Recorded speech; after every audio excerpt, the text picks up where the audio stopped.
So hey y'all, welcome back to my channel. As you can probably tell by the title, today I'm going to be giving you guys kind of like a part 2 to that feminine hygiene tech video I did a few months back. That video did really well, much better than I anticipated it doing. So first and foremost, I want to say thank you for all of your support on that video. And yeah, considering how well that video did, I felt like it was only right to do a part 2. So I'm not going to talk too much in the intro. If you want to see the part 2 to that video, then just keep on watching.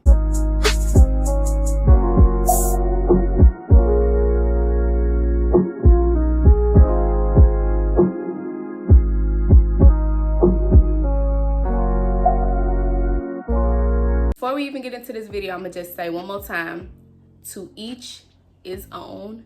Whatever you feel comfortable doing with your body, just do that. Everything I say here is not set in stone. Okay, now tip number 1. I feel like it's very smart as a female to invest in products that you need. Now, when I say need, again, this is not for everybody, but I mean, you personally kind of know your body, or at least you should know your body better than anybody else. If you have any type of specific issues that you need to resolve regarding your feminine health, invest in products that will help you resolve those issues. I have an amazing kit right here that was so kindly sent over to me by NutraBlast. First and foremost, thank you to NutraBlast for partnering with me for this video. They sent over some amazing products that I can't wait to share with you guys.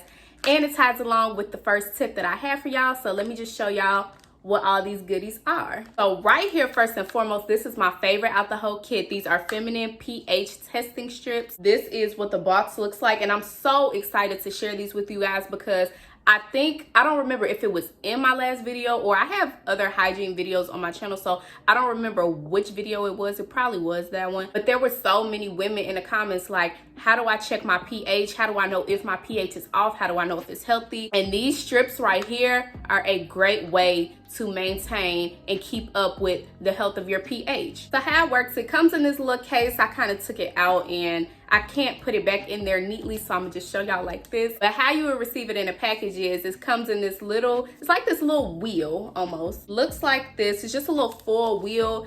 And when you unfold it, you get this roll of strips. It looks like this. It goes inside of the case, so when you would put it in there, you can kind of like just tear it off with this thing. And you would take the little strip that you ripped off and you swab it on the inside of your, like your vaginal wall, and it's going to turn a color. And depending on what color it turns, that's how you will know where your pH kind of is at the moment. If you're on the lighter end over here in these light orange areas, you're normal technically.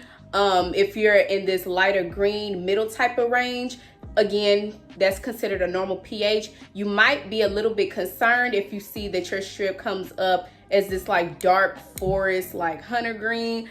That's an issue. And if you have that issue, I'm going to show you what step 2 for you should be. Now, if you are having any of those issues regarding, maybe a vaginal odor, BV, if you've been diagnosed with that, maybe your pH is just off, you want to kind of get it back into regulation. These are the Boric Life boric acid vaginal suppositories. For those of you guys that don't know, you do not take these orally. You will have to insert them inside of you. This is what the bottle looks like. I believe there's 30 capsules in here. Yeah, so there's 30 capsules. The instructions tell you to take one, well, not take one, but insert one every day for 7 days, and that should kind of regulate you and get you back situated. And right here in this bag, I also have some suppository applicators. So when you go to insert the suppositories inside of you, you can use one of these little applicators. So that is all for this kit. The links and all of the other information on these products will be in the description box down below, along with my coupon code if you're interested in purchasing this. Definitely make sure you check out that description box. And once again, thank you to NutraBlast for sending these products over. Now, tip number 2. Understand that all bodies are not the same. Your body is not going to be exactly like the next person's body, possibly. And that's another reason why I always like to disclaim in front of these types of videos that like, what works for me may not necessarily work for you. Yeah, just no two bodies are the same. So you know, when you're looking at these types of videos or taking advice from the next person regarding these topics, just kind of keep that in the back of your mind that what works for them may not always work for you. And there may be something that doesn't work for the next person that does in fact work for you. So that's just something to keep in mind. Tip number 3, stop trying to alter your smell. Now, what I mean by that is, please let me further elaborate. When I say stop trying to alter your smell, I'm not talking about like how I was before, like, oh, if you have an odor or, you know, you've been diagnosed with BV or anything like that. At that point, there's, you know, something else we're kind of dealing with, and it's a much more serious matter. So of course, yeah, that's something that needs to be altered. I would hope it gets altered because, you know, it's just not something that you would want to live with. When I say alter the smell, I mean like it's not even normal for, you know, down there to smell like strawberries and peaches and hearts and kisses and rainbows. Like that's just not even how the female body was designed. Like it's just not even, you know, realistic. Like I said before, it shouldn't be an odor. It shouldn't be a bad smell. But I mean, like if you're a female, like you kind of know what a vagina smells like. Like it should, like I can't really explain it, but there is a smell. There's a distinct smell to that. But like I said, as long as it's not like sour or fishy or foul or, you know, anything that, you know, deserves medical attention, then you are good. If you smell water or, you know, that distinct smell like I was talking about, sis, you are okay. Like you are not supposed to smell like I said, hearts, kisses, and rainbows. That's just not even normal. And if it does get to that point, girl, you done probably threw so much stuff off to the point where it's like, now you probably gonna have some other type of issues. Like just, it's gonna be okay. It will be okay. Tip number 4, pay attention to what you're eating. Now, I'm saying this very lightly because I mean, like, I don't think there's anybody that like fully, like from the day they were born to the day they died, just like fully stuck to completely 125% healthy diet. Like at some point, at one point or another, I'm pretty sure that we all eat fried foods. We all eat, you know, garlic. We all eat asparagus. Even though asparagus and stuff is like a vegetable, you still, it's certain foods you just kind of want to do your research on certain foods and just, you know, depending on what the effects are, so to say, just kind of keep these types of foods in moderation. You know, certain foods like that, they can cause, you know, an alteration in your smell. Certain foods are not good for your pH overall. Not asparagus, but I'm just saying, just kind of do your research on certain foods and, you know, just be mindful and just watch how your body reacts to certain foods. So when you eat a food, just kind of pay attention to your body and how it reacts to certain foods and drinks. And like I said, just do your research on certain foods and just be mindful of what you're putting into your body. Number 5, I didn't even think that this was something I was going to have to say, but I highly recommend you take a shower or a bath like every single day, minimum. There's actually a good portion of people that, you know, have openly discussed not taking a shower every single day or cleaning their body every single day. The argument that a lot of them have is like, oh, that's bad for your skin. You don't want to do that. It's not necessary. Look at here again. I am fully aware that I am not a doctor. I have never stepped foot in a medical school. I have no type of degrees, no nothing. But y'all need to take a shower every single day. Like, especially if you're dealing with kind of like some of those other, you know, health related issues that I was talking about in the beginning of this video. Yeah, you really need to be making sure you're keeping yourself clean. And, you know, women are different, especially like we have menstrual cycles and things that, like, all types of things that, you know, compromise our health. So just please stay clean. Watch the products you're using when you're cleaning yourself. You don't want to just be using any type of products with perfumes and all these other things that could, again, irritate you, throw off your pH. I can go on and on about it, but just make sure you keep yourself clean and watch what you're cleaning yourself with. Tip number 6, don't be scared. This is not 100% necessary for everybody, but I do it. This is something I recommend others give a try at if they haven't done this before, but don't be scared to use 2 different towels. This is something I started when I was way younger because I don't know, well, I talked about it a little bit, but I never like really went in depth about it. But I did have surgery when I was like 13. Automatically from that point got into the habit of cleaning myself with 2 different towels. Just from post-surgery when I had open wounds and stuff, I automatically from that point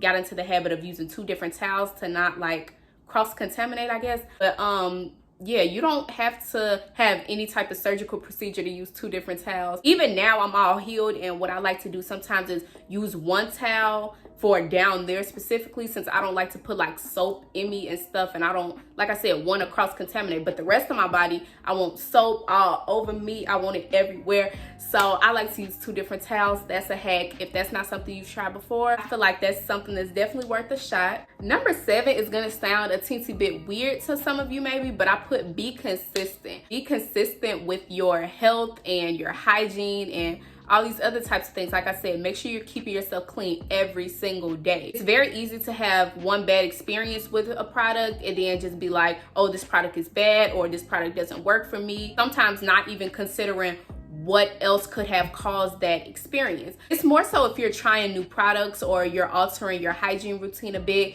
kind of give things, you know, a decent amount of time to kind of play out and react with your body, and then decide whether or not you like it or whether or not it works for you. So yeah, that's kind of what I mean by be consistent. Number 8, I said seek professional help and guidance. I feel like it's very important to, you know, keep track of, not keep track, but like kind of keep up your health as a whole, because you know your health is very important, but your vaginal health is very, I put emphasis on that part of your body because it's like that's a very delicate area. One wrong move and, you know, all hell could break loose down there.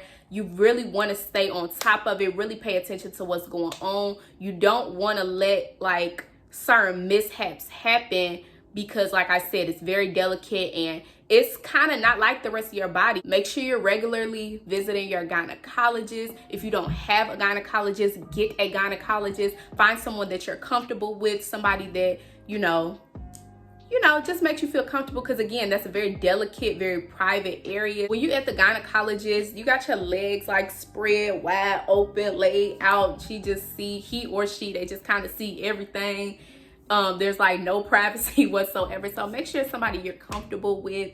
Make sure it's in a setting that, you know, kind of puts you at ease. You don't feel like off, you don't feel uncomfortable. Gynecologists can always kind of tell you what's going on down there, things that you may not be able to see directly. I can go on and on about that, but just make sure you're keeping up with that part of your body. Number 9, I said be cautious of different birth controls. If you're on birth control or you've tried birth control at any point in your life, you may be aware of the fact that different methods can have different effects on your body. And again, that goes back to what I was saying about each body is different. What works for one person may not necessarily work for you, and vice versa. You may realize that certain forms of birth control have different side effects. Maybe you've noticed that, you know, your hormones are a little bit shifted, you know, your moods are, you know, doing their own thing. You may notice a weight loss or weight gain. You may notice differences in your skin, whether you're breaking out or it's clearing up really nicely. If you're one of the unlucky ones, you may notice some vaginal dryness after getting on birth control. You just got to kind of play around with it and see. And the reason why I even brought up birth control is because, like, a lot of those side effects that I just named, a lot of people could be experiencing those and they're like, what is going on with my body? Like, what am I doing? Like, what is making me so dry? Like, what is making me do this? What is making me do that? And, you know, if your birth control may not have even been something that you considered. If you didn't consider it before, consider it now, because your birth control may be causing some side effects that you were wondering where they came from, and they're probably coming from your contraceptives. Last but not least, please, this should have been number 1. Watch who y'all have sex with. Y'all, people are dirty, people are nasty. They could even be, you know, healthy, clean, nothing wrong with them. It could be nothing wrong with you. But semen can knock off your pH. Like, all different types of things can happen. And like I said before, even if that person is dirty, or that person has an STD, or just any other issues like that, those things can have a negative effect on your vaginal health, your reproductive health as a whole. All of these things can start to affect your body and your life. So please pay attention to who these people are and what they're doing, who they do stuff with. It's just, it literally makes me itch just thinking about it. Yeah, please be mindful of that. That's not something that you want to take lightly. Even if you're using protection, condoms, what have you, still please be very cautious of these people and who you're letting into your body, or, you know, touch and feel and lick on you, or whatever else. Please be careful and please be mindful, because everybody is not clean. Everybody does not value hygiene the same way you do. It's not always good. So please be careful and please be mindful of these things. And that is all I have for this video. Thank you guys so much for watching. If you like this video, make sure to give it a big thumbs up. Make sure you add me on my other social medias. Those will be on the screen. They'll be in the intro to outro, the description box. You can't miss it. Make sure you give this video a big thumbs up. Make sure you hit that subscribe button and the bell so you never miss when I post a new video.